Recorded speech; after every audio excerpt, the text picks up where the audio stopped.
Hi, everyone, and welcome to our workshop today. My name is Catherine Trevenin, and I have the pleasure of serving as the chair of OCUFA's Status of Women and Equity Committee. I'm also an associate professor at the Institute of Feminist and Gender Studies at the University of Ottawa. Let me start by thanking everyone for being here today for this very important conversation. I'll begin today with a land acknowledgement, followed by some background information about OCUFA, some quick housekeeping information about the session, and then I'll introduce our facilitator for the session and turn it over to her. I'd like to start by acknowledging that I'm participating on this call from Ottawa, unceded and unsurrendered Algonquin Anishinaabe territory. I know that we're coming from all over on this call, and so instead of talking about all the territories that you all are coming from, which I don't know, I wanted to start us off with a quote from Leanne Betamosage Simpson from a piece in the book, Until We Are Free, Reflections on Black Lives Matter in Canada. And this piece is a conversation between Robert Maynard, author of Policing Black Lives, and Leanne Simpson.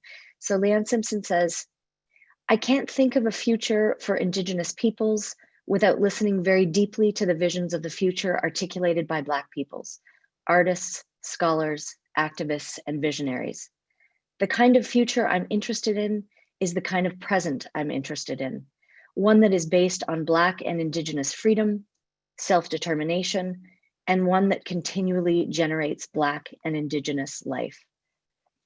So I thank Paige Gillette for being here today to guide our conversation as we think about how the Academy can help participate in generating Black and Indigenous life and honoring Black and Indigenous experience and knowledge. As we can see from the large number of people who are attending this call today, we're in a moment that requires us to reevaluate the systems that are upheld within the Academy and beyond. We've heard your many requests for support in learning more and identifying actions to combat anti-Black racism in the Academy. And frankly, we've been pleased and stunned by the response to this event. This is the highest registration for an event like this that OCUFA has ever had. So thank you again to Paige for doing this. So as a result of the large number of participants, we've changed the format a bit to host the workshop as a webinar rather than as an interactive workshop. And in order to accommodate those who couldn't participate in real time, we'll be taping the event and people can watch it at a later date. We recognize that some people participating today may not be closely connected to OCUFA. Not all of you are in Ontario. And I'll give you just a 1-minute overview of OCUFA and the Status of Women and Equity Committee. So OCUFA is a provincial organization representing and serving 17,000 faculty and academic librarians in Ontario. We have 30 member faculty associations and offer support for collective bargaining, grievances, research, and government communications, among other things. The Status of Women and Equity Committee was started to offer members a space to share resources and support each other with equity issues on their campuses. We offer a training workshop yearly and support the work of equity officers on faculty associations. And this event is obviously part of that effort. Today's event will be live closed captioned. And if you have questions throughout the meeting, please send them through the Q&A function by clicking on the Q&A button at the bottom of your screen. We will dedicate a portion of the workshop at the end to answering questions. So if you do submit a question at any point during the presentation, we're going to keep track of them, make a note of them, and share some of them with Paige during the Q&A portion of the workshop so that she can respond. And I'm going to apologize in advance. With hundreds of people on this webinar, we won't get to all of your questions.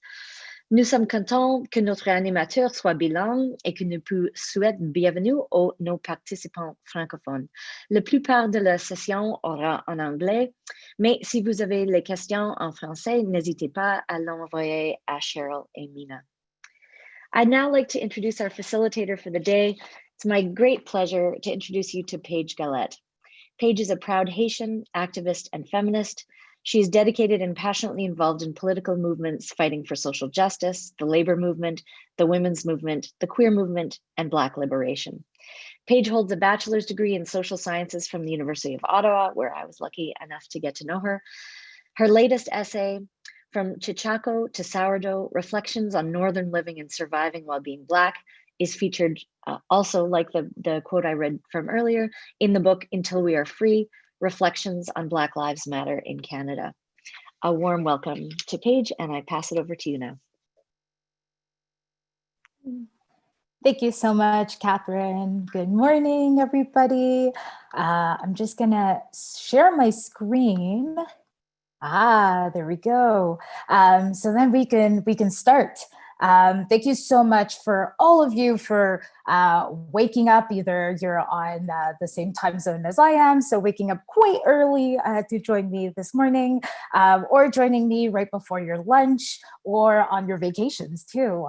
This is a really big honor for me to be here today and to speak with you.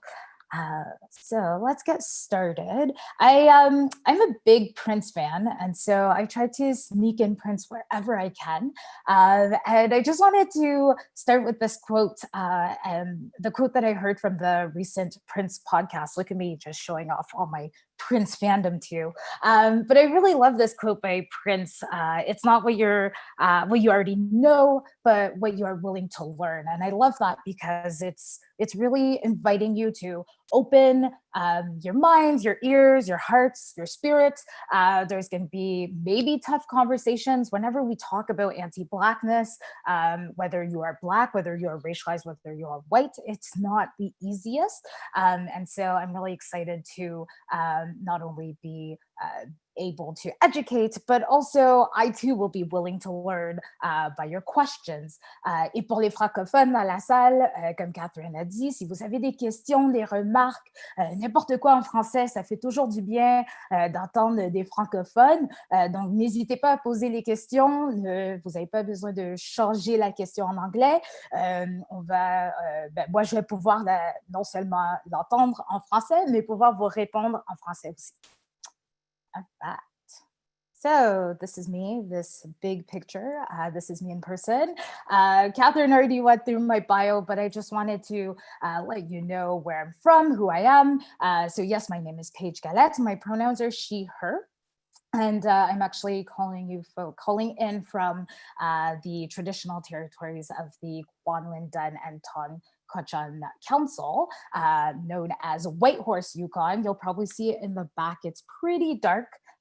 It is 7 a.m. So thank you so much for watching the sunrise with me today. I'm also part of a really rad, queer, trans, BIPOC collective called Northern Voices Rising. And as you can see here, we are a collective. We are living here on Yukon territory, working for the safety, liberty, and fulfillment of QT BIPOC folks. And so if you're wondering who we are, check us out on Facebook, Northern Voices Rising, or on Instagram as well. All right.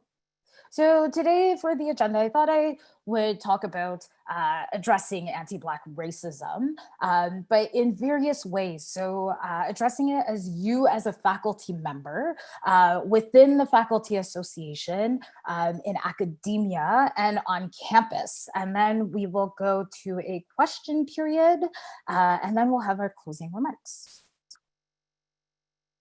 All right, so before we can even start talking about anti-Black racism on campus, it's important to know what is anti-Black racism, right? So I love Dr. Akua Benjamin. Whenever I see her, I bow down to her. And she's obviously a Ryerson social work professor who talks about anti-Black racism and the term. Which you can see right there. But I think it's also important that the term anti-Black racism also comes from activists. It also comes from the ground up.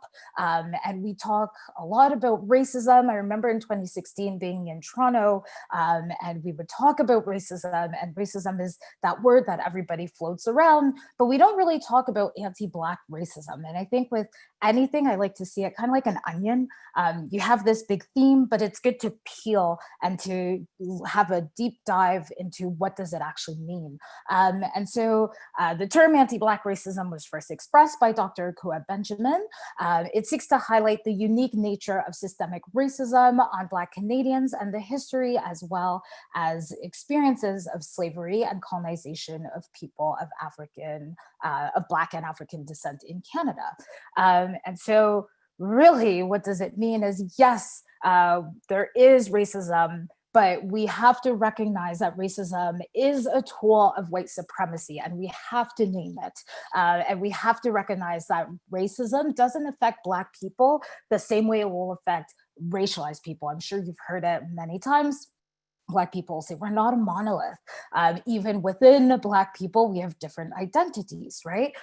We have Black people that are queer, we have Black people that are trans, we have Black people that are disabled or have various abilities.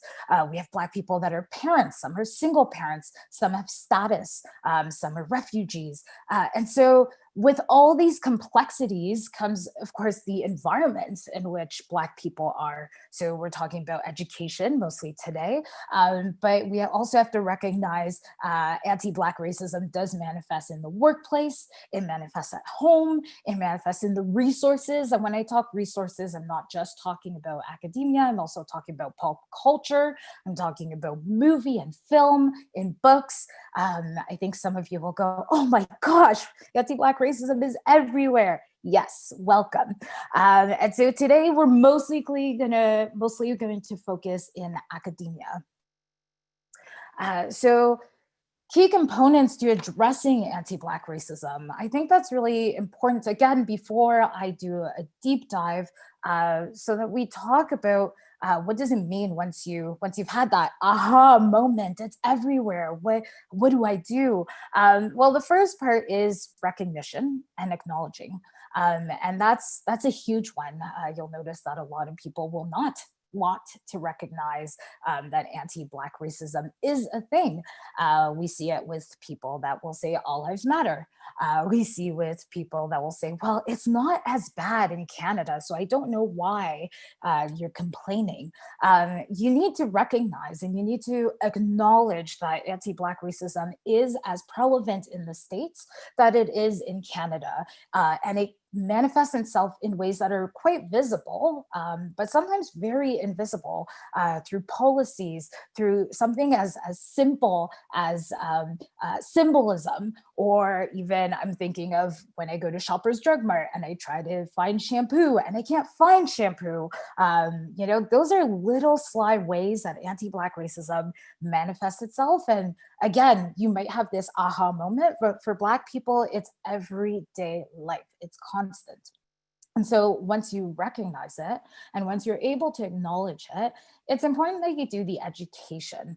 And I want to say that, yes, of course, I'm speaking to a faculty member. I know you know what education is, but it's also education that's not necessarily in your sphere. And so I'm talking about social education. I'm talking about education within your family, having those really hard conversations with your racist Uncle Bob. I know that I call it Friendsgiving, not necessarily Thanksgiving, but that day is coming up, and it's probably going to be hard for people to have those conversations. But those conversations are important. Not only do you get to educate yourself, but you get to educate your surroundings. I know that some folks are parents and will say, well, I'd love to talk about anti-Black racism, but I don't know how to talk about it with my kids.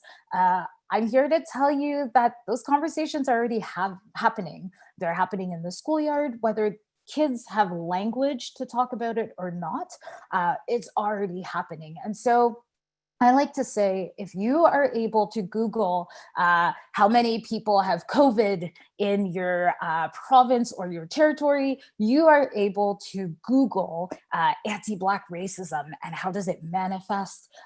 And of course, how can you combat racism? Because that's what we will be talking about today.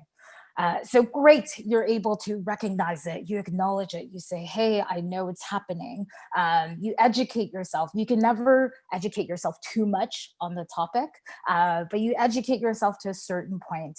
Now it's time for action. And you'll notice that this presentation will be very action focused, because as much as I'd love to talk about theory, theory is great, but you need to put it into practice. And our lives as Black people is not just theory, it is action, it is practice. It's, again, when we go to work, it's in our homes, it's in our everyday lives. And finally, a part that I want to add and to challenge is to, whenever you think about anti-Black racism, think about intersectionality. And when I talk about intersectionality, like I mentioned in the previous slide, is again, Black people are not just Black people. We don't have just one identity. We have various identities. We have various challenges. And so when you think about anti-Black racism, think about addressing it in the anti-Black racism for trans people, for queer people. I keep putting that on the forefront because, of course, those are conversations that are happening. But because I think often when we look at movements, we'll see the women's movement, and then we'll see the disability movement, and then right now it's hot, it's the Black movement. I hope you don't forget the work that has been done by the other movements, because as much as maybe Black people were not put on the forefront of the women's movements, the queer movements, the other movements, Black people were still part of those movements. Okay, so as a faculty member, I recognize that most people on this call, whether you are a faculty member in Ontario, in BC, in Yukon, shout out to the Yukoners who also woke up early with me, you're probably wondering, how do I address anti-Black racism as me, faculty member myself? And so the current situation, I just want to put a portrait for folks that are faculty members, but also folks who are on this call that might not be faculty members. So yes, there has been a lot of improvement in binary gender-based issues. I say binary because, again, I'm recognizing the work and the hard labor that the women's movement have done. But I think we need to recognize that that work and that labor was mostly done for cisgendered women, which is great. It's beautiful. You can see it that there's more women on campus, in faculty, but we, unfortunately, as a women's movement, did not do a good job in being trans inclusive or non-binary inclusive. And even though that work has been done, we look at presidents, people that fill these presidential roles, they're mostly filled by cis white men. And I know some of you presidents are on this call probably going, oh, yeah, that is me. Yes, notice, recognize, again, acknowledge that when you're looking at this role as president, vice president, even most times it is cis white men, where you see the women, and again, cis women, is usually in equity groups, is usually in positions like treasurer, like secretary, or like directors. And I think it's important that we need to ask ourselves this question: why is that still happening? And so consequently, it means that the same voices and perspective are represented when you're looking at equity groups, and it's still the same types of people. You don't necessarily have either intersectional conception of equity, and thus, yes, creating great strides for addressing the binary and gender-based issues. Again, it's great, but we're not talking about the Black women in faculty. We are not talking about the Black disabled women in faculty.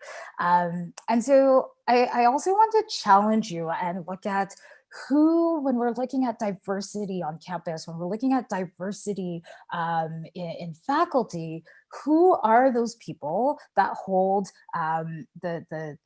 the positions, the short-term employments versus tenure positions.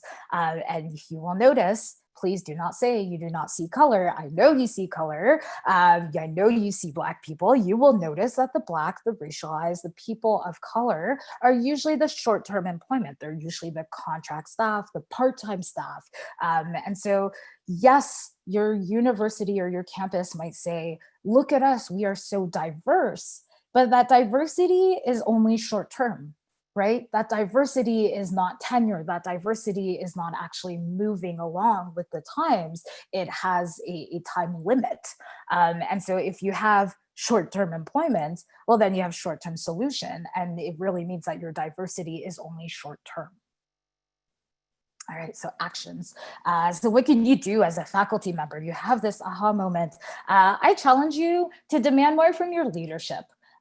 Yes, it's great that you attend workshops. Yes, it's great that you attend the meetings of your faculty. But if you realize that you've attended meetings from your faculty association or your deans, or these town halls, and it's always the same questions that come up and nobody's talking about anti-Black racism, ask. Be that person that says, why are we still talking about this? Why aren't we catching up with the times? And with that, it's important that you support your colleagues and students. I'll say colleagues, I'm going to use the example of Toronto, where we have Professor Aimé Avolonto, who was at Collège London, who denounced anti-Black racism on campus. If you're on Glendon campus or at York, I challenge you to reach out before that person gets fired, because we all know that's most likely what's going to happen. Reach out to that faculty member and say, hey, you're denouncing anti-Black racism. How can I support you? The same thing goes with other colleges or other universities, other faculty members. It doesn't have to necessarily be addressing it on your campus. If you see that it made national or provincial or territorial news, support your colleagues. So do that work, do reach out. And reach out not by saying, hey, I saw you in the news, I feel bad, because chances are we don't need your pity. What we need is no longer allies, but actually comrades. And we need you to use your position, whether your position is tenure or your position of privilege as a white faculty member, to speak out, because often the burden is left on us. And I say us as Black people, but also imagine the burden that's on Black faculty members that are already very few in numbers. I want to add students. Support your students. I love it when in courses, of course, you're teaching and you're saying, look at all these resources. Your students are brilliant. Your students are engaged. Your students are involved. Your students are people. So do take that time when you are in your class to ask your students, hey, any of you involved in combating anti-Black racism? Can you have a 10-minute soapbox and talk about it? How can I support you as your professor, as a faculty member, to make sure that your message not only gets across in the class, but on campus as well. I put down educate yourself, of course, but with educating yourself, I do want to talk about often you might have a student that calls you out. Some people might say, oh, you just know that there's that student in your class, that hand goes up and you're like, oh my gosh, here we go again. Paige is going to challenge me. Here we go. But if your student is challenging you, ask yourself, A, why am I constantly being challenged by the student, especially if the student is Black? And B, use it as a teachable moment. I think that in any form of education, it goes both ways, right? And so your student, if they are willing to call you out, it's not to embarrass you, but it's rather to give you a teachable moment and say, we need to talk, we need to have this conversation. And as well, as a faculty member, be involved. If you see things happening on campus, if you see social justice weeks, if you see rallies, be involved in campus. I come from a background of student movement. At the University of Ottawa, I was part of the student union, back then called the Student Federation of the University of Ottawa.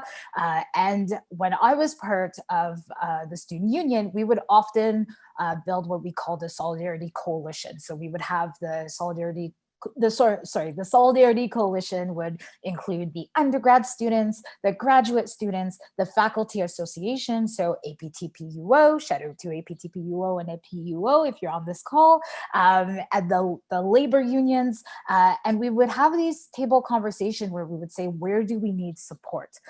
As the faculty member, be involved in these types of coalitions. Ask your faculty association, do these types of coalition happen? And if not, can we create it? And also, don't wait for your faculty association or for students to create these spaces. You yourself can do that. You yourself can have these conversations with your peers, people from your department, people from other departments as well. I like to say, it's important that you take space, but it's also important that you leave space. And so taking space, yes, if you see a group, or like I just said, you want to create that space, that solidarity, absolutely. But recognize that you do not have to be there for the next 10 years if you're tenure, because other people have brilliant ideas, other people are important. And especially if you're white, other people deserve to have that power as well. So yes, do take space, but while you're in those positions of power, do realize that there are other people surrounding you, and see how you can bring them to the table. And sometimes that's just recognizing who is in your faculty, it's recognizing your surroundings, and say, hey, I saw that you spoke out on this. I think you'd be a great addition to this team. Is this something that you would like to join? Is this a conversation you would like to have? Recognizing other people's brilliance is important, but also empowering those folks to shine in their brilliance is also as equally important.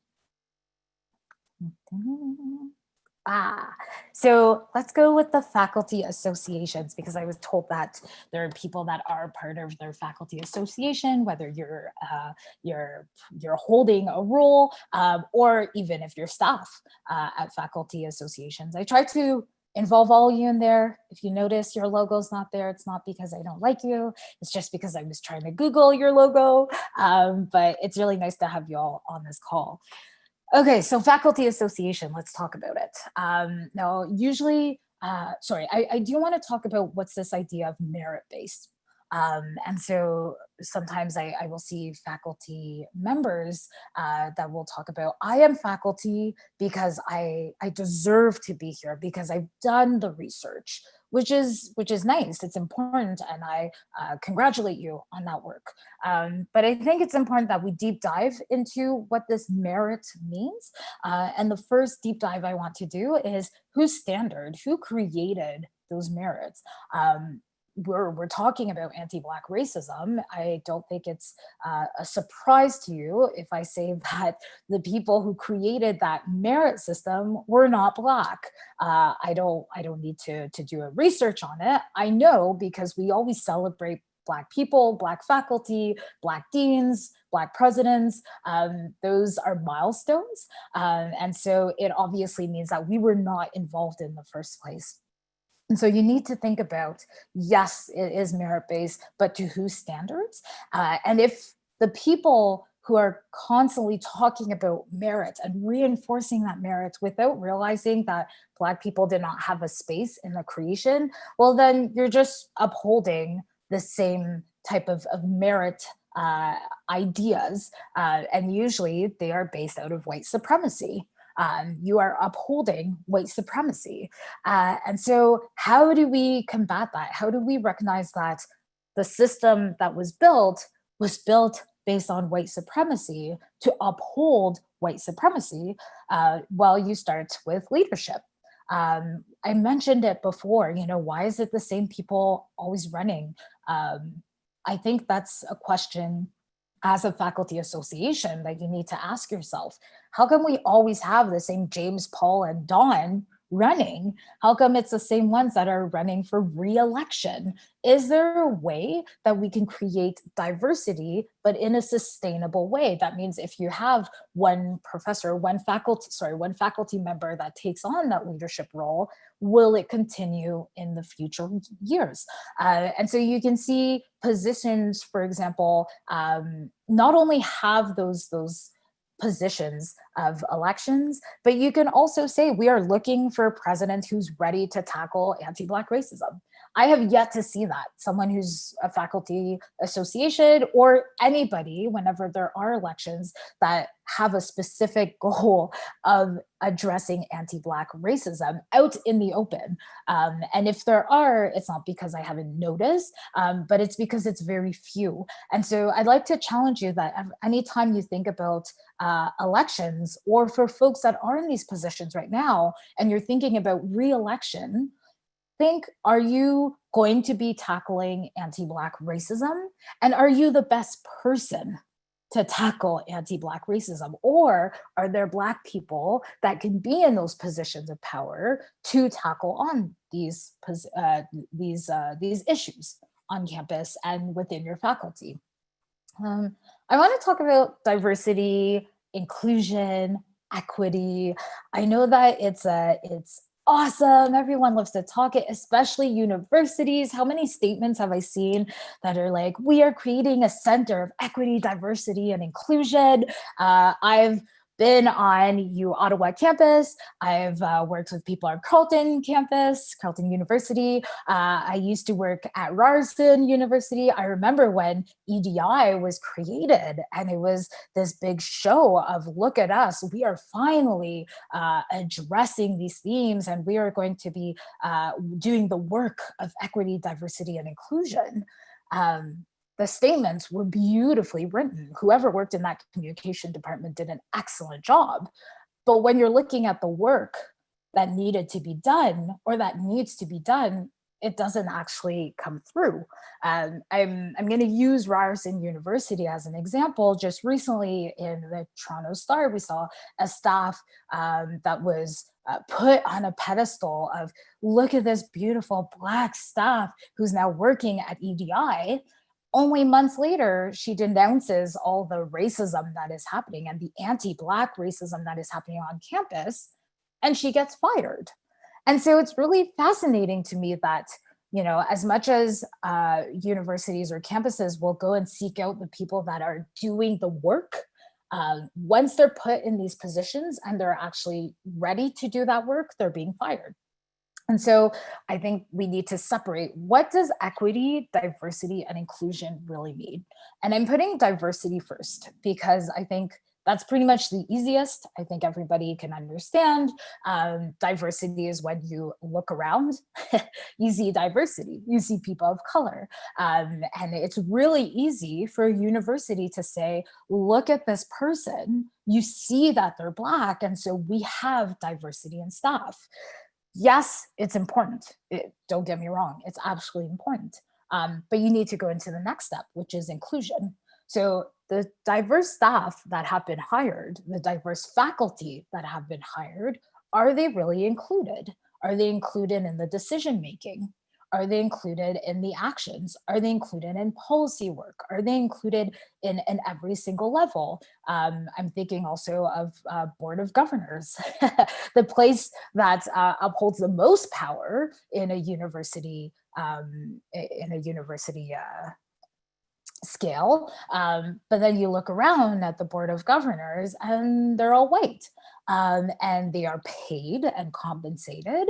I remember at University of Ottawa, we had people that were representing L'Oreal Paris. So they are money makers, and their meetings would be at places like Costa Rica. I would love to go to Costa Rica. Don't get me wrong. I would love to do that. But sometimes as a faculty member or as a student, or even as staff, you're wondering, what is someone who's going to go to, these beautiful countries going to actually, how are they actually going to address anti-Black racism on campus? So yes, there is diversity, but are folks actually included? And finally, equity, because again, diversity is easy, right? You hire, you see, it's great. Inclusion, let's say it happens to a certain degree, and I'm thinking of people that are deans, people that are in higher positions, so that's great, they're included. But again, is there equity? Is there a share amount of not upholding, but empowering these folks that are in this position of power? Or are these folks that are in position of power used as tokens? And I think that's really important to talk about tokenism. Tokenism being, look at this beautiful person. Of course, we are so happy that they're here, but they don't, and they are in positions of power. And of course, they can make that decision. But when they make a decision or when they call out either a policy that is anti-Black or a culture on campus that is anti-Black, are they actually listened to, or are they being told, oh, you're just causing trouble? Are they encouraged to go on leave? Do they go on burnout or mental health burnout? How many people, Black people, have you seen on campuses that are on leave right now? And finally, are they fired for another cause? But really, when we look at it, we know that they were fired because they called out the university or the powers that be. For faculty association, let me bring it back again for the work that you do. When I'm thinking of negotiation, contract negotiation, or bargaining, however you name it, I want to challenge you on the concept of bargaining just for workspace and making sure that everybody is happy in the workspace and everybody's well compensated, but to look more into the social aspects that that are important for Black people, but that are also very challenging. And I'm thinking of mental health support. It's important to have mental health support and employee assistance program, but is it just 4 times a year? And is 4 times a year really, does it actually support mental health when there are Black people dying every day? I think it's important that we reevaluate all these concepts and these words and look at it in an anti-Black lens. Family and this idea of family. And I'm thinking of work contracts that when we're talking about birth or death, you see it in bereavement. Yes, we will give you, you get to leave for a certain time. But the family members that you get to have leave for when they're dead, or when there's a birth, is only your immediate family. So your father, your mother, your sister, your brother. But there's no concept that family actually means your aunties, your uncles, the friend of the friend. This is part of Black culture. I don't know any Black person that doesn't have a family that's not just your immediate family. Same thing with birth. Yes, it's not your birth, but your sister's birth or your foster sister's birth. It's really important to widen that lens of how we mean of inclusion, of family, of death, to again put that lens in a Black way, if I can, and look at it in a different perspective, because a lot of these contracts were created by white people in the concept or for white people without realizing that Black people and Black culture is different than white people and white culture. Discrimination and harassment. Oh my gosh, I cannot talk enough about this. I amuse myself in looking at these clauses, and I challenge you to look at your own clause when it talks about discrimination and harassment. Does it just say, we condone any form of discrimination and harassment, without actually showing accountability for the people who are discriminating or harassing? Or does it even talk about recourse? I was in a work environment at a labor union, ironically enough, where I was discriminated. It was horrible. I was questioned constantly. And I was talking to my union rep saying, listen, this is clearly anti-Black racism.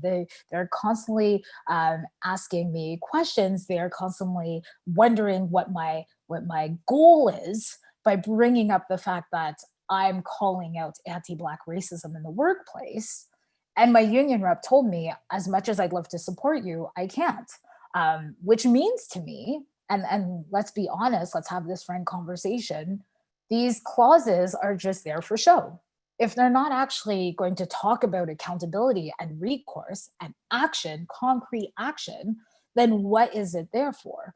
So as a faculty association, I strongly encourage you to look at your contracts and say, does it actually address the needs of Black faculty members? And if on your faculty association, you're all white, you won't be able to see it.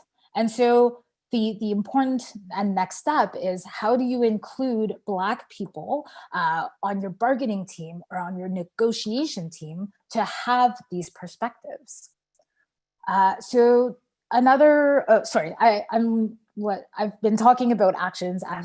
As you can see, I'm very action focused. But like I said, create dedicated spaces for Black people. We are not just there for your equity committees. We are also able to hold positions of power.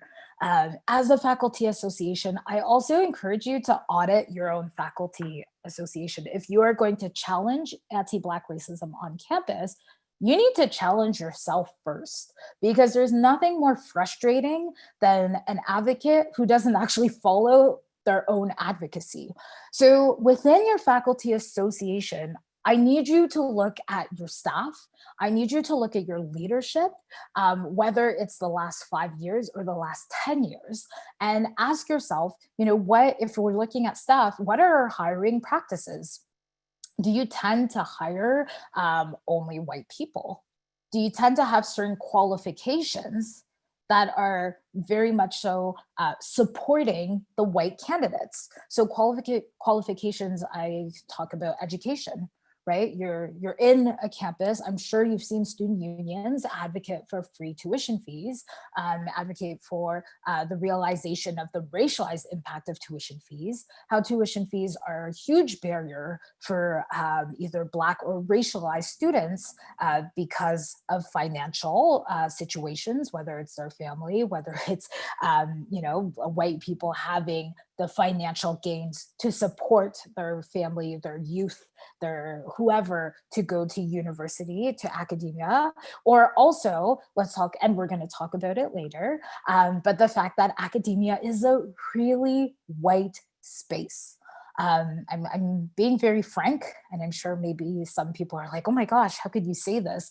I'm sorry to tell you, it's a really white space. Academia was created, again, by white people for white people. And so, yes, as much as there are Black people able to attend university or colleges, any post-secondary institution, when you're dealing with anti-Blackness on the daily, it's kind of hard to continue your education. So when you're looking at hiring people within your faculty association, are you basing yourself on merits? And remember, we talked about merit. Are you basing yourself and your hiring practices on merit that is already challenging for Black and racialized people? Or are you looking at potential staff members that have experience? Who is your hiring committee is my favorite question, especially for places that boast about diversity, because I'm like, okay, great, you've hired all these diverse people, but your hiring committee was all white. And I want to know, as a hiring committee, have you asked the question to this candidate, how will you combat anti-Black racism in the workplace, on campus, in the faculty association? Do you have experience? So any staff or any leadership in faculty association that are on this call, one challenge is look at your hiring practices, look at the hiring questions, and the next time you're hiring, ask that question and see what the person answers. And if the person's not able to answer, well, you have your answer right there. How are you going to combat as a faculty association and have campaigns on anti-Black racism if your own staff don't know what anti-Black racism is? It doesn't make sense. If you have staff right now and they're there in the position, you love them, they're great, they're well-meaning, have these conversations and say, okay, great, you've put out this communique, we're doing really good as a faculty association, but we need to tackle on anti-Black racism. And ask your staff, what are ways in campaigns that you think as a staff who's there on the daily, who's answering the phone calls, who's hearing either complaints or challenges from other faculty members, how as a faculty association do you think we can tackle on anti-Black racism on campus? Ask your staff, our culture as a faculty association pro-Black. Use those language. Please don't divert. Be explicit, because we are in this era where we have to be explicit. I also, in terms of hiring, check your policies, and do you have this clause that says, we as a faculty association encourage people that are Black, Indigenous. I use this annoying voice because often I see it, but then I look at the workplace and I'm like, as much as you encourage people to come out and say that they're Black, they're Indigenous, they're queer, they're disabled, whichever, your workspace doesn't address the needs of these designated groups. So before you can even put in a policy that says, we encourage you to self-identify in a specific designated group, look at your workspace and see if your workspace is even able to address the specific needs of this designated group. Because it's important to hire people, but if you don't actually cater to the needs, you will lose these folks. As Black people, we talk to each other and we will say, this place is a toxic environment. You see it all the time where a lot of Black people will denounce toxic environments. And that's this reason, is because we are sought out for our expertise and our identities, but the workplace itself is not ready to do the work to include us. I talked a little bit about bargaining, but I do want to bring that concept back of equity, diversity, and inclusion, not just within your policy, but again, within the bargaining team. And if you are a faculty member who is always on bargaining, it's like, I know Carol, bargaining is coming up and Carol will put her name up to be on that bargaining team. Well, Carol, I strongly challenge you to see if you're, again, the right person to be there, if you are needed, or if there's somebody else that can come in and do the work. If there's somebody else that is a Black faculty member who is new to the team and can have another perspective. And even in bargaining team, or I say bargaining, but I also mean negotiations or even grievances, look at that team and see if there's ways that you can include. Ways that you can include can be, have a designated position that's, we are looking for a Black person and only a Black person to occupy this role. Now I say this, and I know what's going to happen. See, I'm already foretelling the future. I know that I say this, and then often it's going to be up to that Black person to respond all the time. And so one position is not enough. If you have to have 5 positions that are designated, have a subcommittee, the Racialized Workers Committee, that are able to tackle on these questions and that are able to not just do the work and give feedback or consulting on a certain position or certain policies, but that are also in the decision making. And finally, change in culture needs to happen in faculty associations. I graduated in 2013, and I know faculty associations were really white, were really of an older generation, of an older age group. And so do include the younger workers, do include not just the racialized workers, younger, the queer, the trans. Ask yourself, do you even have trans workers? And that I would actually love to know. And if not, who is missing at the table? And that's another component that you can add as a faculty association in terms of your advocacy is, yes, we have the Black workers, but we actually don't have Black trans workers.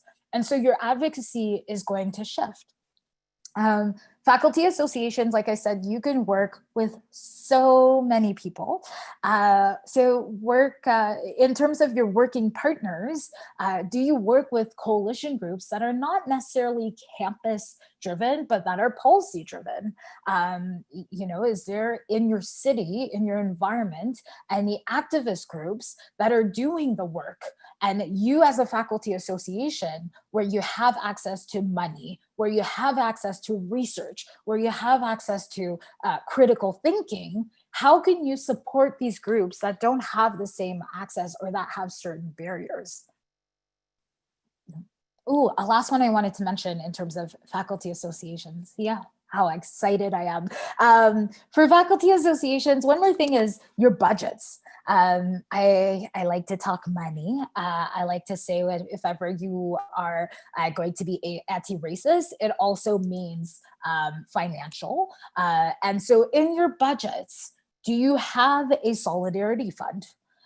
Do you have a line where you could say, you know what, we have so and so amount of money, and now as a faculty, again, we will support those more grassroots groups in our cities or on campus or clubs on campus or our students. Is there a way that we can put money where money needs to be? So academia, oh gosh, here we go. So I've talked about it, but I'll reiterate in terms of academia was created by white people for white people. It's obvious, it's inevitable. I think we can look at a history of different branches of academia, and rarely do we talk about the anti-racism that has happened within the institutions, how Black slaves were used as examples for research, or models for research in healthcare and social studies. Anthropology is obviously the biggest one that I can think of right now. But as time has moved, that anti-Blackness and anti-Black racism has still been there. I think of curriculums. How many times did I go into courses and my professor would say, okay, here's that list of readings. And so, yes, I'm learning about all these names, but we don't talk about their history around slavery or their history around anti-Blackness. And so right now, yes, there is a push for change. There's a push for change in education, in the curriculum, in staff policy, but it's not enough. And sometimes you'll see lunch and learns. I don't know, or brown paper bags, whatever they call them. They're always the same thing. It's 1 hour. It's nice to have it, but does the work actually follow through on the lunch and learn that just happened? Does your institution have Black and African Caribbean studies? And I'm talking about not just courses and programs. When I was leaving the University of Ottawa, students were asking for Black and African Caribbean studies. And the response that was given of, well, we don't have enough people who are interested in these studies. Well, it's really ironic because you don't have a lot of people that are interested in English and French, and yet those courses are mandatory, right? And so what are the mandatory courses on campus, and what are the excuses used to not address anti-Blackness on campus is something I want to challenge you. If you do have Black and African Caribbean studies, is it the programs that have the least amount of budget or investment or that are put on the forefront?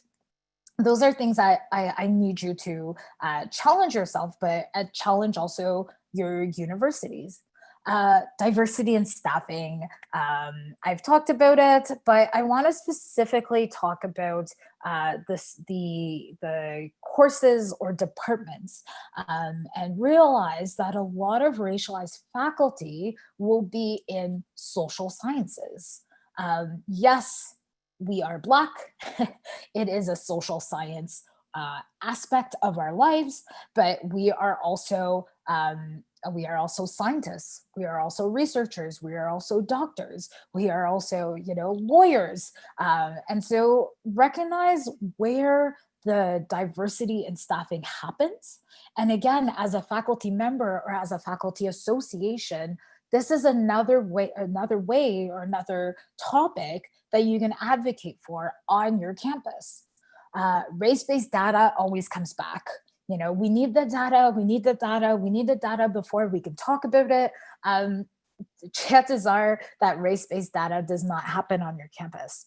And so please do not wait for the university to conduct race-based data for you to address anti-Black racism, because chances are they will not want to do it. Why? Because it makes the university look horrible. Right? These departments of equity, diversity, and inclusion, they didn't just happen out of goodwill. They happen because of advocacy. They happen because Black faculty members, Black students, Black staff demanded change. And so race-based data will most likely not happen, but when it does, not only does it need to have a Black lens to it, but I want to make sure that it talks about the issues that other movements on campus are addressing. So pay equity, for example, long-term versus short-term staff. So we're looking at contract, we're looking at permanent, who's got tenure, and again, equity in decision-making. I worked at a lot of post-secondary institutions, but now living in Yukon, I worked at the Yukon University, which was called Yukon College at the time. We just transferred onto a university. And often the Yukon College would have these town hall meetings with all staff, all faculty. And the focus of the college was, we are very supportive of our Yukon First Nation, and we want the indigenization of the college.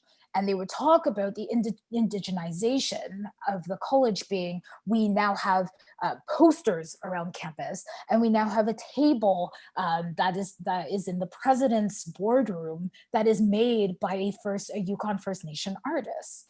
That's nice, that's great. But then I, of course, being the troublemaker that I am, would ask, this is really nice and symbolic, but when I'm looking around, nobody on your higher ups is Yukon First Nations. So where does that transpire when you're making those decisions, or when you're boasting that you are doing the indigenization of the campus, if Indigenous people are not included? I, of course, asked if race-based data would happen, and the answer, I'll let you guess. But race-based data, yes, it's important because it gives us as, Black academics or Black students more weight in what we're saying, because most of the time we are not listened to. But it also shows a bigger portrait, more than the nice reports that come out. It really shows, where does the money that supports, yes, they're public institutions, but these public institutions get a lot of money. Where does that money come from? Are they from companies that are anti-Black? Who is working here? Who are the contract staff? Is this short-term solution to this beautiful statement that declares being beautiful and great and progressive? Ombuds, I put ombudsmen, but ombuds offices. One thing I don't see that often is that question of holding the president, the board of governors, BOG, and the Senate accountable. And not just accountable in, yes, financial, university, like the topics that are talked about often, but what happens when you have a president that is anti-Black and makes anti-Black statements?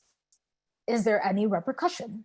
What happens when you have board of governors who do not see color, who don't see the importance of Blackness on their campus? And the Senate, right? Senates usually deal with academic sanctions. What happens when you're looking at, let's say, race-based data that finally happens, and you're looking that in those academic sanctions or in these in appeals, there's often there's often complaints made by Black people or about anti-Blackness on campus. So these are, in terms of academia, we need to have these conversations. And as faculty associations, you are in the best position to bring those issues up. So in terms of action, pay attention to the changes, the policies, the appointments. Definitely ask the questions in public. If your university is holding a town hall, and I'm especially talking to white faculty who have tenure, you hold the most power. I don't know if this is empowering to you, if it's a surprise that I'm telling you, but you do hold the most power. So use that power to hold the people in power accountable. Also, if you're faculty, you educate students. And so you are in the best position to educate the president, to educate the board of governors, to educate the higher levels. Often it is left on students to do that work. And so do be in solidarity and have these questions, have these lunch and learns, and flip the switch where you can have lunch and learns for your department, for your dean, as opposed to the dean and the department always doing lunch and learns for you, the staff. There are lots of divest campaigns on campus. I'm talking about, of course, fossil fuels, and we could talk about the racialized impact on climate change, but also campaigns around education, around tuition fees, and around accessibility on campus. So do publicly support those campaigns. And finally, be creative. It's yes, academia is a certain way. Now with COVID, we're all on Zoom, we're all zoomed out. I know it. I support you folks and send my heartfelt support for you being in this new wave of technology. Be creative with this new wave of technology. Hold teach-ins from other faculty members and other Black faculty members. Do a switch. Right? If you are always in the same class at the same time and have a Black colleague, switch it up and say, here you go, take my class, I will take your class. It's one class, and we can switch, or do a collaboration. If you both want to talk about the topic together. Yes. So campus, I hope I'm not going too fast. I want to recognize your time. So if I'm going too fast, please put it in the questions and just give me a shout, let me know. But for campus, I love the concept of looking around campus because it's the easiest. Anybody who can walk around a university or post-secondary education campus will pretty much see the genetic making of that campus. There is what we call campus culture. There is what we see on campus. And so we kind of have an idea as an outsider what actually happens on campus. And so as someone who's from London, Ontario, who knows that University of Western Ontario, or UWO, was huge, right? The campus culture is a big one. I know, and that was actually my choice for not going to UWO, that it was a very white campus. I did not see myself represented either in the faculty, either in the activities, either in the student council. And so I thought, if I'm not represented on what I see as campus, I will not be represented at all. Campus culture has a very important, flagrant, and ongoing history of anti-Black racism. I am thinking of Ryerson, who has a Ryerson statue of obviously Egerton Ryerson, who was monumental in creating residential schools and that system. And so just by having a statue gives you a very a visual of what's happening on campus and the campus culture. I think of what some places call student orientations or frosh weeks or 101 weeks, however they're called.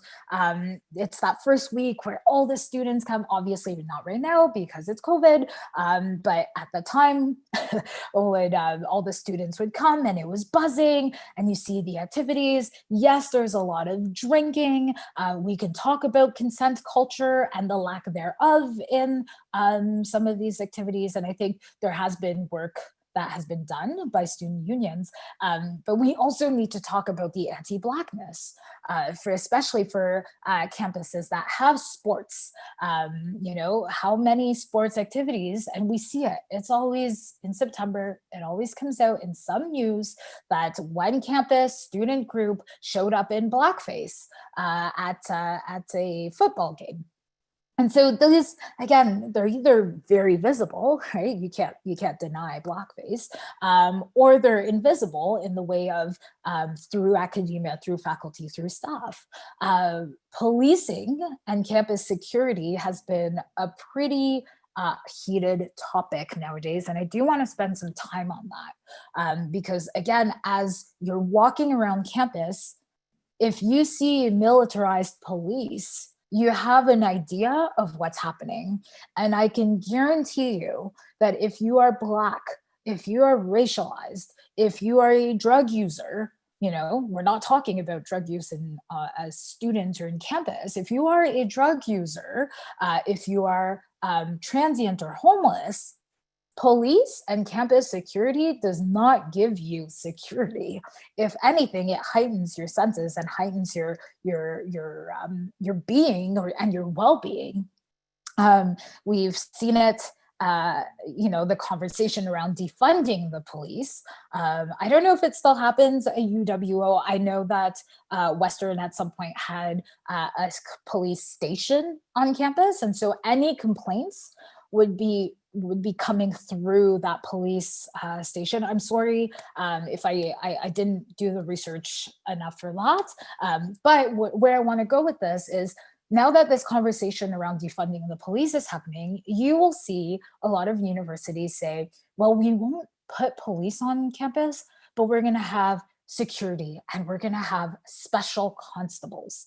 I'm thinking of Ryerson University, who just recently had this brilliant idea, without consulting any of the Black students, any Black faculty, or anybody at all, to have what they called special constables on campus. And I love this because I was reading the news and the communique said, these special constables who are approved by the Toronto Police Service are there to respond to assaults with weapon, to vandalism and theft, as well as enforcing smoking bylaws. I just want to pause on that for a second. You really need police to enforce smoking bylaws on campus? And so these are sneaky ways to involve an institution that is very anti-Black, but that is killing Black people on campus.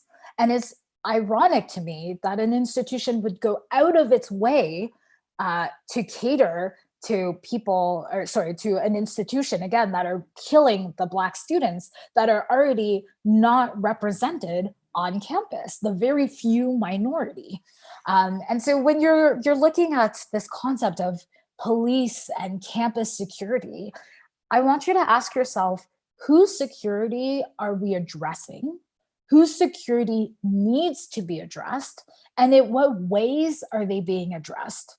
And are they really consulting the people whose security, again, needs to be addressed?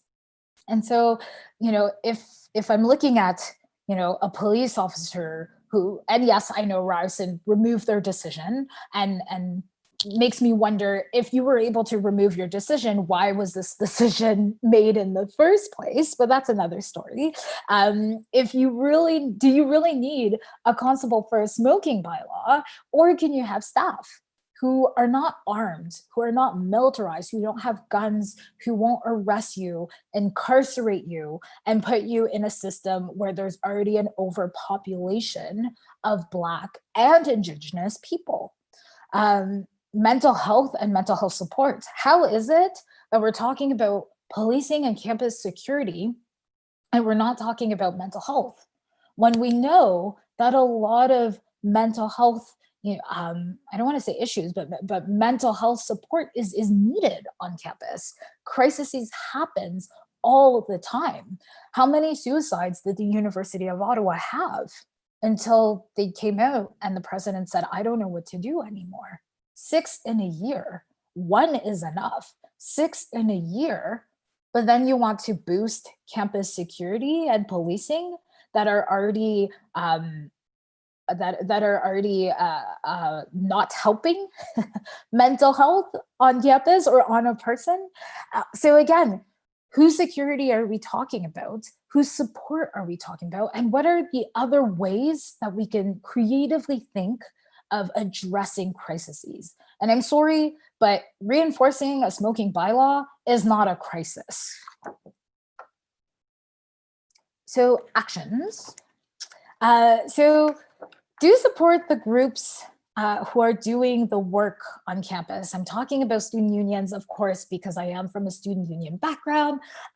But let's say your student union or student association is not necessarily progressive, because that does happen, or they are over capacity, or they're not addressing anti-Black racism. You can check out the clubs on campus. There are student groups and clubs, and you can ask your students, are you part of a student club? Where can I support as a faculty member? Create spaces to activate and mobilize. And so, yes, your department is huge and there's lots of people you can work with in your department, but you can check out other departments too. And that's how you build solidarity and camaraderie, is by thinking outside the box physically, if you're in a different building, and check out other departments. I'm referencing a lot Ryerson because I worked there most recently, but Ryerson would have the Social Justice Week. And so that week would connect the dots, the groups, the people, the activists, the academics, the researchers, the staff, into 1 week and bring out various voices to talk about the same issue. And so when you have various voices, various experience talking about the same issue, you're able to reach out different people because you have different perspectives. There are calls to actions. If I can see that there are calls to actions happening in Ontario or in BC, and I'm in Yukon, you can see it on your own campus. And so check out the calls to actions, the one that are talking about security and policing on campus. Educate yourself, and again, see how you can support those actions. And again, I'm talking about money, but in Ontario, it's no lie, it's no secret that the Ford government has directly attacked student unions. And the reason being is because the student unions were doing too much progressive work.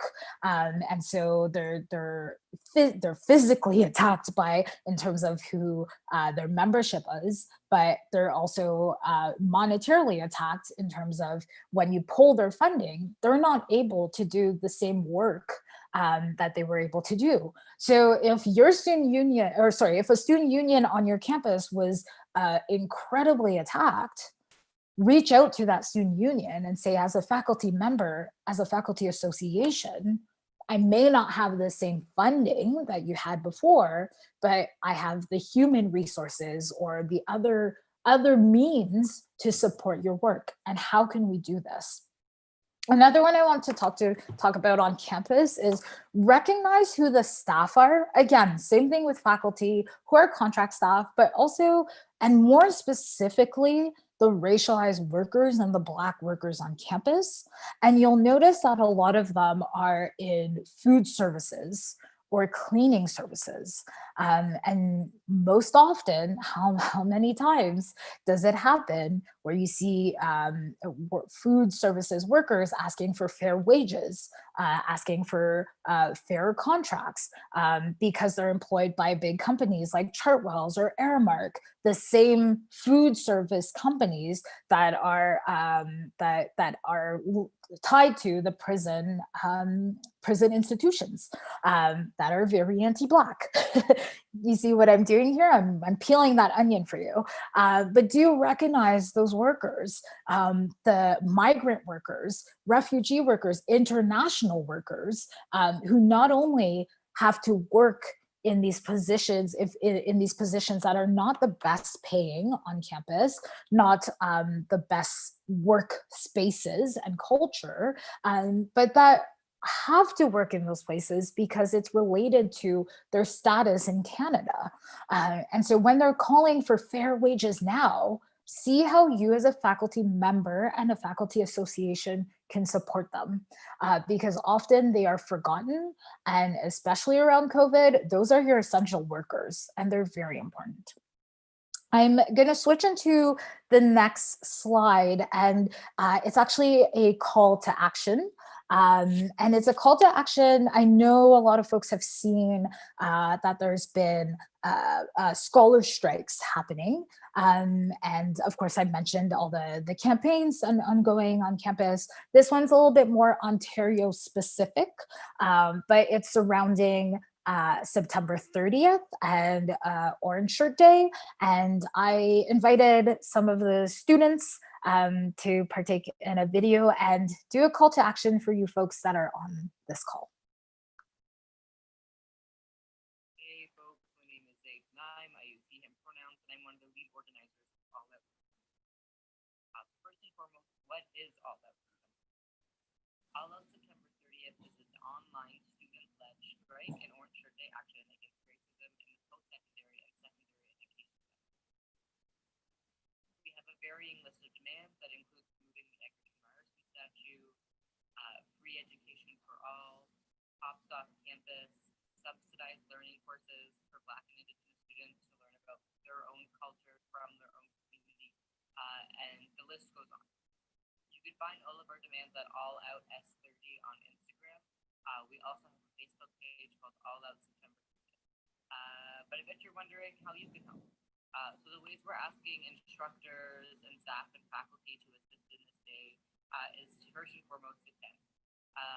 Strike with us on the 30th, tune in to Zoom, check out the programming we have lined up for that day, hear from students about how the education system as it stands is so deeply rooted in the oppression and the colonization of their own communities. And that makes learning so difficult. So please tune in on September 30th, strike with us, join us, share the social media pages, change your Facebook profile picture to the All Out September 30th graphic. But most importantly, we just want to see you there. So thanks for taking a little bit of your day, time of your day to listen to me. I appreciate it, and I hope to see you there. And another one. I strike because I want to see more professors and university students that look like me. Tell us why you strike in a short homemade clip, just like this one, for a chance to be featured in a promotional video for All Out S30. You can DM us your submission, or you can email us at alloutseptember30th@gmail.com. Swipe left for more information, and when you're done, get ready to meet us on the picket line on September 30th. So I know that this person said swipe left and DM, direct message. Obviously, you can't do that right now, but they are on Facebook. If you look for All Out September 30th, if you look on Instagram as well, if you are Instagramming and showing off your dogs and your babies, you can look for All Out September 30th. I just want to emphasize on their messaging where they say, all we want to see faculty with us. And I need to reiterate, especially as a student, when you see faculty member come through on an action that you're doing, whether you have that tie with that faculty member or not, it means a lot. It speaks volumes. So do go out, do make videos, do reach out to these students or to these groups. And especially if you're on a campus that is not partaking in All Out September 30th, do partake and encourage your colleagues, either them being on this call or not, or talk to your deans to support these local actions. All right, so I am seeing that there are a lot of questions popping off. Right now, my screen says 15. And so I do want to encourage you to ask questions. Pour les francophones, je sais, j'ai fait ma présentation majoritairement en anglais, mais poser des questions en français, comme je vous ai dit, parce que c'est important d'avoir cette conversation, et je veux juste rajouter un coup de pouce à ce que je dis. Souvent, cette conversation, quand on parle du racisme et du racisme anti-noir, se passe dans des espaces anglophones. Donc, je pense que c'est important qu'on ait cette conversation en français, et surtout si vous êtes francophone, d'avoir ces conversations dans votre milieu et avec vos collègues francophones. Je sais déjà que c'est difficile d'avoir des collègues francophones, surtout à moins que vous êtes à l'Université d'Ottawa ou au Collège Glendon ou à la nouvelle institution franco-ontarienne. S'il n'y a pas des espaces qui sont dédiés en français, ou à Laurentienne, désolée, je vous oublie, mais si ce ne sont pas des espaces dédiés pour les francophones, on dirait qu'on n'a pas cette conversation. Donc, s'il vous plaît, posez des questions en français. Et si vous ne voulez pas poser les questions, si on n'a pas le temps de répondre à votre question aujourd'hui, ayez ces conversations en français aussi.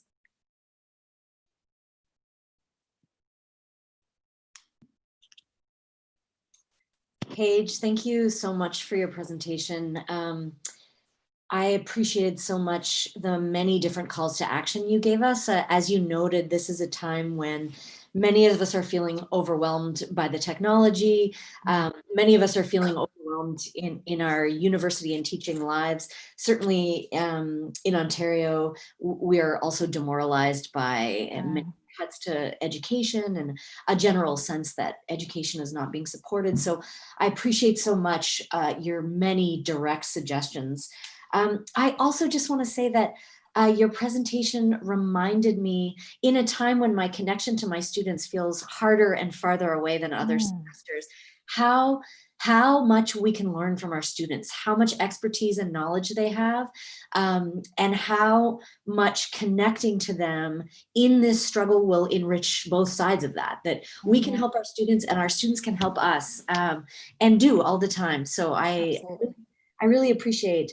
Okay, so enough from me. I'm going to move on to our questions, and thank you to folks listening. We've had some amazing feedback throughout your presentation about how much people have been enjoying it. And I want to start with a question that a couple of people posed in different ways. And and you touched on it at various points in your presentation, but it would be great to maybe come back to it a bit, because I can hear the struggles that people are having at faculty association levels.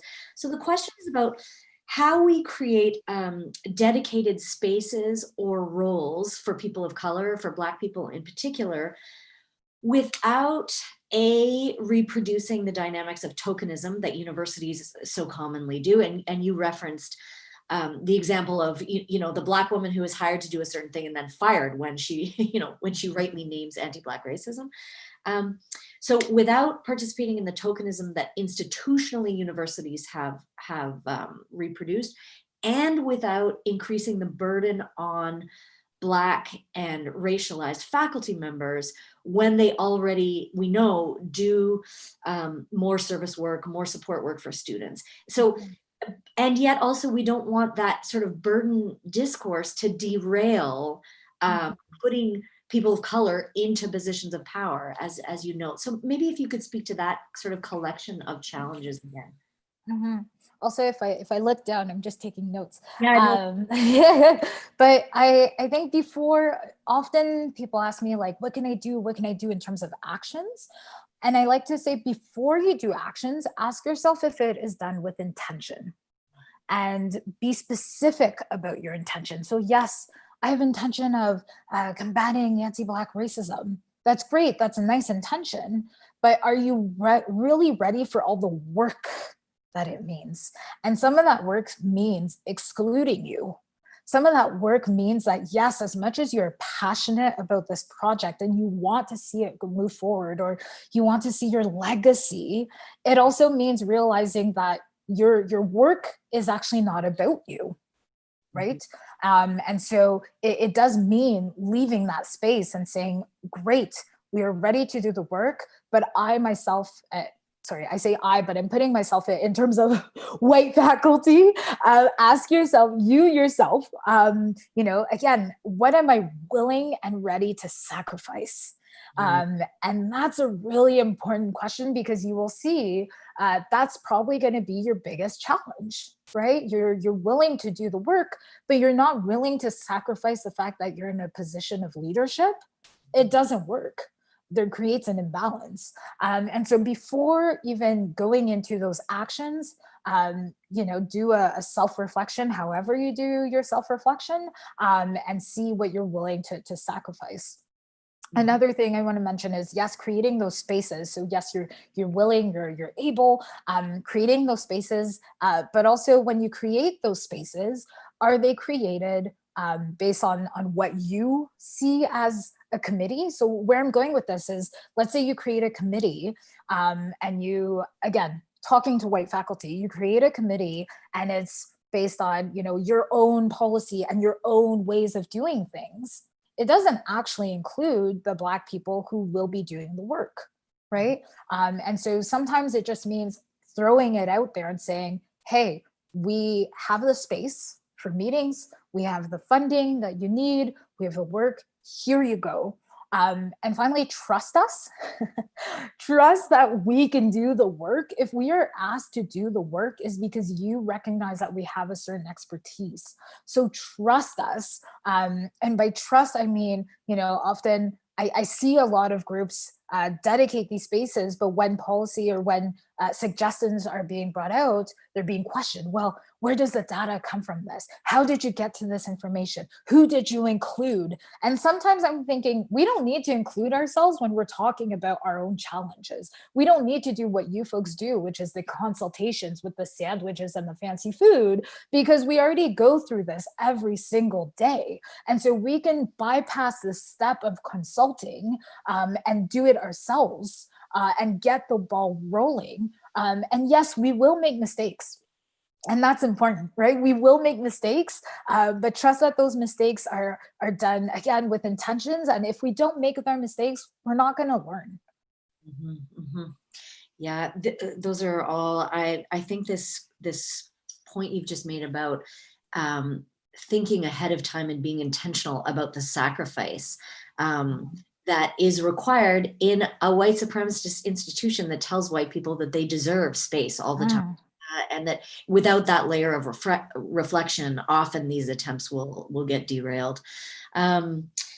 I have a second question, which it has so many layers of complexity to it. So the question is, what can we do when our university refuses to hold faculty and leadership accountable when they enact racism? And I'm at University of Ottawa, and we can add protection services to this as well. So what do we do when our university as an institution refuses to hold folks within it accountable? And with faculty, this comes in through academic freedom discourses often. And as you talked about, when you talked about police or security services on campus, we see other versions. So maybe you could speak a little bit to that question. Yeah. I feel like my short answer is like strike. You could stop the work altogether. And honestly, let's talk about strikes, right? I think people will say, oh my gosh, that is so left and radical. But if you're not doing the work, who's going to do the work, right? If you're not there to teach and you're in an institution that that whole institution is revolved around research and teaching, how is this institution going to continue? And so, yes, strike is the easiest thing to say, I know it's not easy to do, but there are calls to action, and there have been these scholar strikes.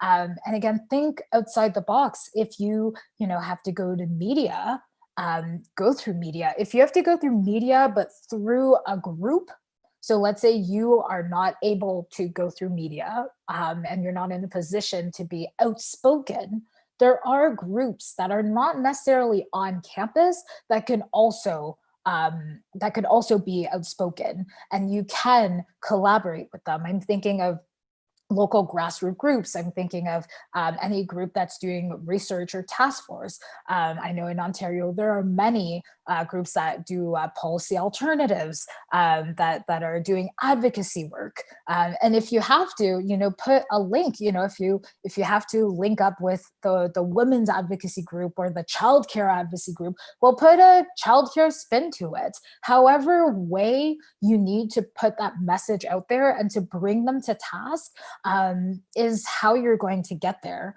And I want to reiterate that it is messy, it is complicated. And sometimes people will say, well, I don't want to do this because it's embarrassing. But just think about the Black faculty and the Black students who, again, are very few on campus and who are dealing with this burden, or who are boiling up because they're like, I want to address this, but I can't. And I'm so few, and it's going to turn back on me. So, as white people, you have that privilege of going out there, and chances are nothing's or very little is going to happen to you compared to the folks who have been boiling up for centuries. And the last point I wanted to say is for the Black faculty and the Black people, the Black students, the Black workers on campus, anybody really who does an action that sometimes I hear, oh, I'm not okay with that action. I agree that anti-Blackness is happening, but I'm not okay that they protested on campus. So I'm not okay that they spoke out and they embarrassed this president.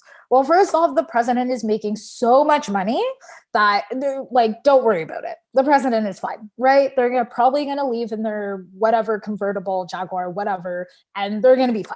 So don't worry about embarrassing the president. If you are in those positions of power, you need to be held accountable, but it comes with different ways of accountability. And see, there is no right way of activism. There is no right way of calling out people. And the reason being is because by the time these actions happen, trust that there has been ways that people has slyly called people in. There has been ways, either by letters that you may not have seen. There has been actions either by, ways that you haven't seen or heard. I guess what I'm saying is that when those actions happen, it's because the people, the groups are at a boiling point that they literally, to quote Assata Shakur, they have nothing to lose but their chains. They have nothing that's holding them back, because they realize that change needs to happen. Mm-hmm. Thank you. I think that's such an important point, both in the way that campuses can be very conservative spaces in terms of we don't rock the boat, we don't want bad press, we don't want to embarrass. That's right. And that I hadn't thought about the ways in which that not only misrepresents the protests that are happening, and who we should be most worried about. And I agree with you that the presidents will be okay. But also it often underestimates or erases all of the work that was done to try to raise these issues in other ways. Not that work has to be done even, but that often it has been, and that it has been ignored and ignored and ignored. Yeah. We have a question about your discussion of ideas of merit, and it's a question specifically about how could we think about the tenure track, so tenure and promotion, using an anti-racist lens. So how can we better recognize the service of faculty members who work in the service of their communities, whether that is doing participatory research, for example, or literally work in service and activism in community. And how, and sort of maybe along with that, how can we honor and value alternative publication forms, so academic production that doesn't fit sort of like the peer-reviewed journal article high impact score. Yeah. It's so lovely that we get to have this conversation, because I didn't even think about, who gets these awards and who gets this grandiose, recognition. I'm thinking, as a student myself, I see all these alumni emails. They're always asking me for money and blah, blah, blah. And they're like, look at this beautiful person that was your alumni. I'm like, I have nothing in common with this person. Like, that's great. I'm happy for you. But A, I have nothing in common. B, you always look the same. So I'm not really interested. And so, yeah, I didn't even think about, peer reviews, rewards, that kind of question. But my answer, and it's probably not going to be the best answer, but it's going to be action-based, and I'm actually going to throw it back on faculty associations. When you're saying, what can we do? That's a thing you can do right there. Hold the conversations with the people who, because it's not my experience, I'm not a Black academic, hold this conversation with Black academics, right? They are on your campus, they are your peers, they're going through the same things, and we'll have ideas. Again, we are brilliant, we are out here. And so have these conversations. And then from there, when I was talking about audit your own faculty association, audit the conversations that are happening around faculty as well. And do take that expertise. When that last question was like, how do we create space? You can create space by having these topics that seem so forward thinking, but really they're not. They're great questions. That's not what I'm saying. They're forward thinking in the question, and thank you for asking me this, but they're conversations that should have happened a long time ago. So my answer is, I'm challenging the faculty associations and faculty member to hold those conversations with Black faculty. Mm-hmm. That's a great response, Paige. Thank you. I have a question that came in from the Q&A about how to set priorities in EDI committees. And I really appreciate your brief and skeptical history of EDI initiatives. I of necessity, we need that critical lens. And also, of course, there are folks on those committees doing really good work and asking really hard questions too. Like, but yeah, that machine is a complex one. But I think that this is, we're in a moment where universities are, as you mentioned in your presentation, are taking steps to quote unquote, indigenize the academy. We have this moment of intense focus on anti-Black racism in the academy. And I think there's a lot of EDI committees struggling with feeling overwhelmed, or equity officers in faculty associations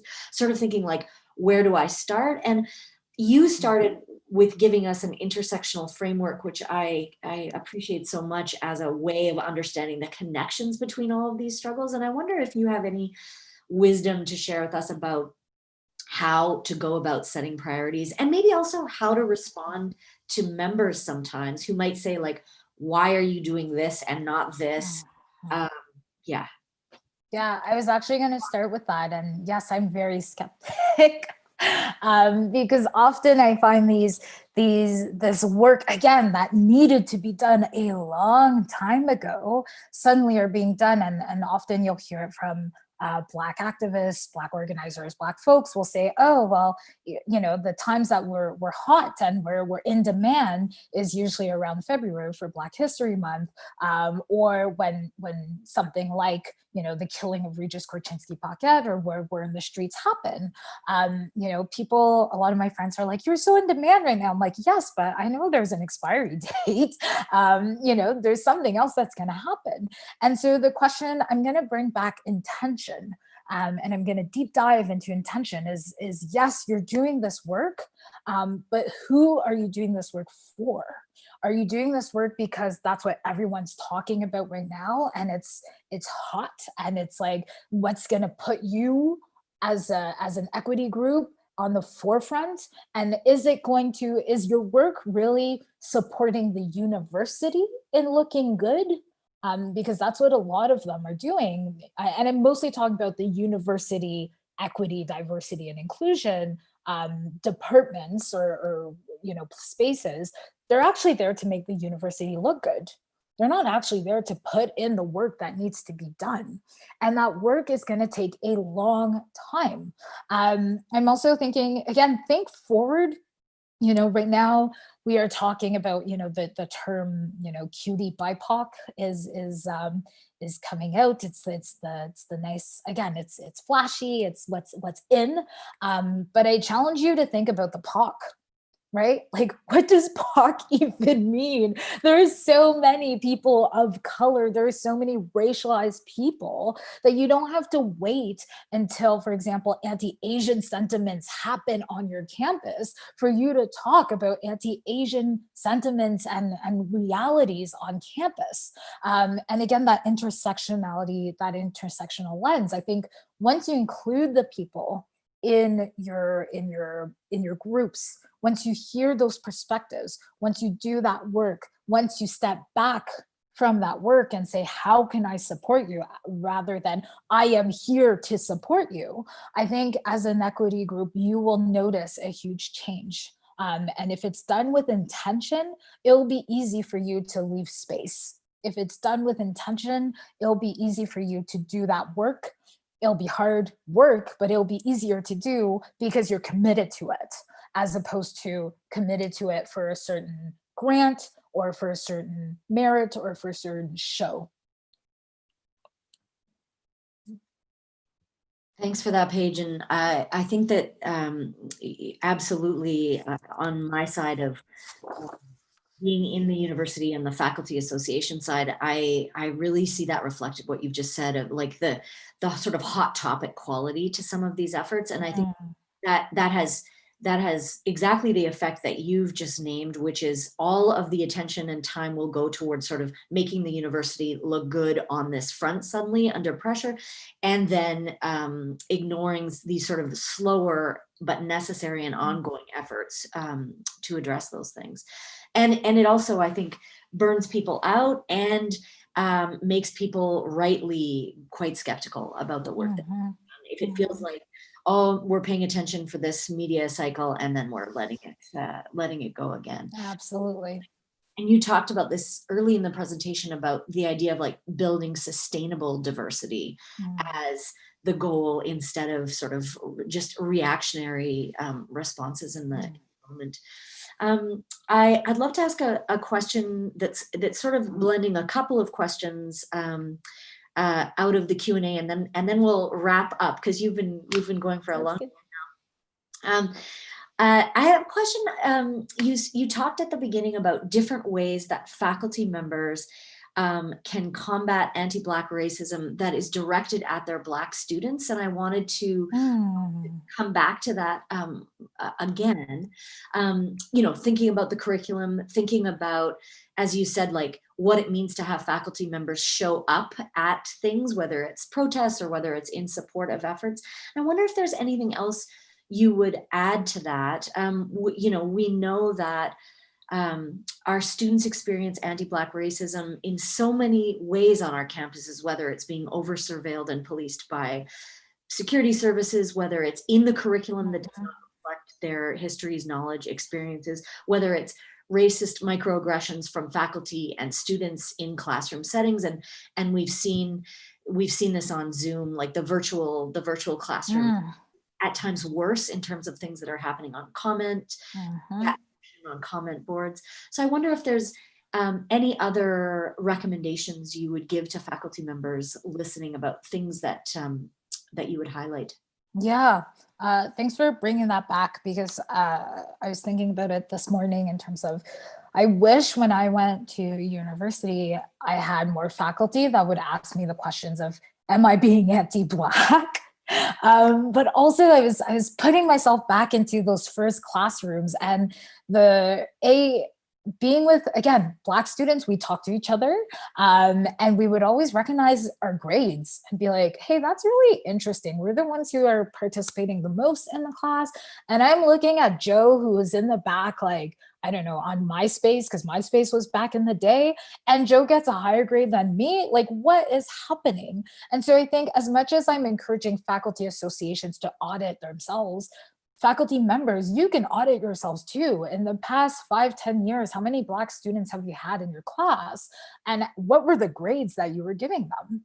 And have that reflection. And also, when they were participating in class, I'm thinking of unconscious bias, was your reaction, I have to be on the defensive and I have to defend what I'm actually doing or talking about? Or were you actively listening to what the student was talking about, or what the student was putting into your mind, or was challenging you to critically think a different way and a different perspective?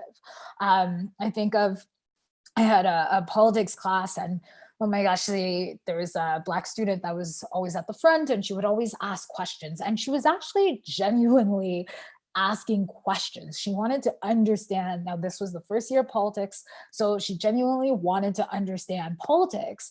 And I remember the prof made such a big deal about it. Every time she would lift up her hand, the first thing he asked her, one of the first classes, was, where are you from? She was like, I'm from Cameroon. And he was like, well, I'm going to call you ma Camerounaise, And I'm like, damn, like, that's putting this Black student who's already sitting at the front as a walking highlighter. Like, there's no need for this. And so every time she would put up her hand, he'd be like, oh my God, ma Camerounaise, here we go. And the other students in the class, now obviously this class was the majority was white, would laugh and think it's funny. And I'm just thinking, you'd see the Black students, we were sitting like, oh my God, do I even want to be in this class? Do I even want to ask questions? Do I even want to learn if anything I'm going to be asked is going to be turned into a joke? And also, when I'm doing class projects, because don't forget, your influence on your students doesn't just happen in your classroom, it actually leaves the classroom too when you assign them for projects. So am I actually going to be taken seriously when I'm doing class projects, when my own prof is making fun of me in classrooms? What positions does that leave your Black students? So, and finally, do you take their questions? Do you give them validity and space to learn? If you're in an institution of learning, everybody, including yourself, should be learning. Evaluations are another one. I was talking about faculty association and your hiring practices. What questions do you ask people who are trying to get employment, to gain employment? But we all know that these evaluations happen the university-wide. Do you like your prof? Is everything okay? Blah, blah, blah. Like, faculty, you can ask for the university to say, can we talk about anti-Black racism specifically on these evaluations? Make these evaluations less so about filling it up. And I know, because I used to fill them up, and I don't even remember what I filled up. Honestly, I probably signed Daisy Duck on it. But ask the questions that are actually going to impact student experience and faculty and the university and campus life. Oh, and finally, my last point, show up. Show up, yes, show up to the solidarity rallies, show up, but we live in a world that everybody's online. Sorry to tell you, but before you even met your student, they Google search the heck out of you. And so if you are online, do comment, do show solidarity, and again, ways that are not in the classroom. Do be involved, because that's how people will say, I want to be in that person's class because I know they're involved in community. I know that they will show up. I know that if I have an issue, I can bring it up to them, and in a way that's more welcoming. Those are great suggestions, Paige. Thank you so much. We have kept you for a long time, so I'm going to wrap up now, but I'm going to say thank you again on behalf of, but also on behalf of everyone listening. And I have to say, as you were talking, I had two parallel sets of notes in my head. One was about the content and one was about you as a teacher online. I was like, oh, my presentations need to level up. So thank you. You're a wonderful teacher, and I appreciate so much the things you've given us a lot to think about and so much action. So I appreciate everything you've done for us today. Thank you so much. I have to say, Catherine, for folks who don't know, was actually my professor. And so I've just been like, oh my gosh, this is so exciting. Thank you so much. It's been a huge honor on the personal, on my consultancy efforts, but to have you facilitate, Catherine, and for Okufa for having me. This is really wonderful. And for all the folks who joined us